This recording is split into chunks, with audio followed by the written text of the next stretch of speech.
Hi friends, பாருங்கள் இன்றைக்கான விவசாயிங்க இது. பூந்தோட்டம் பாருங்கள், அங்கே அந்த தளவில் இருந்து இந்த தளவு வரைக்கும் பாருங்கள் மிஷின் ஓடிட்டு வந்துருக்காரு. ஒரே ஆள் தான். நான் வந்துட்டு இந்த தளவில் வந்துட்டு மிஷினை எடுத்து வைக்கணும். அந்த மிஷினு ஏன்னா இங்கே வந்துட்டு ஜாயிண்ட் பைப் இருக்குது, அதனால் வந்துட்டு நம்ம எடுத்து வைக்கணும். இன்றைக்கி வந்துட்டு இன்றைக்கான விவசாயம் வஞ்சி வெட்டி விட்டுட்ருக்காங்க அவங்க. அப்புறம் வந்துட்டு அந்த தளவுலேருந்து இந்த தளவு வரைக்கும் இன்றைக்கி காலையிலேருந்து வேலை செஞ்சுருக்கேன். நிறைய பேர் கேட்டிருப்பீங்க, என்ன வேலை செய்கிறீங்க, என்ன விவசாயம் பார்க்குறீங்கன்னு சொல்லி. அவங்களுக்கெல்லாம் இதுதான் பதில். நம்ம எவ்வளோ கஷ்டப்பட்டு இந்த விவசாயம் பார்க்குறோன்னு உங்களுக்கே தெரியும்.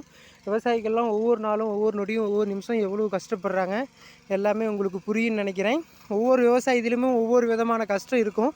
அதே மாதிரி ஒவ்வொரு தொழிலும் ஒவ்வொரு விதமான கஷ்டங்கள் இருக்கும். இந்த வீடியோ உங்களுக்கு பிடிச்சிருந்தால் லைக் பண்ணுங்கள், கமெண்ட் பண்ணுங்கள், ஷேர் பண்ணுங்கள், சப்போர்ட் பண்ணுங்கள். ஃப்ரெண்ட்ஸுக்கெல்லாம் சப்போர்ட் பண்ணுங்கள். ஃப்ரெண்ட்ஸ், அன்பு உறவுகளே, உங்களால் நான், உங்களில் ஒருவன், உங்களுக்கான ஒருவன். என்றும் நம் வாழ்வில் விவசாயத்தை நேசிப்போம், விவசாயத்தை காப்போம். நம்மால் முடிந்தவரை விவசாயத்தை ஒருபோதும் அழிக்க விடமாட்டோம். விவசாயத்தை காப்போம். நன்றி. மீண்டும் ஒரு வீடியோவில் உங்களை நான் சந்திக்கிறேன் அன்பு உறவுகளே. ஓகே, பாய் பாய். ரொம்ப சந்தோஷம். எவ்வளவு கஷ்டம் நீங்களே பாருங்கள்.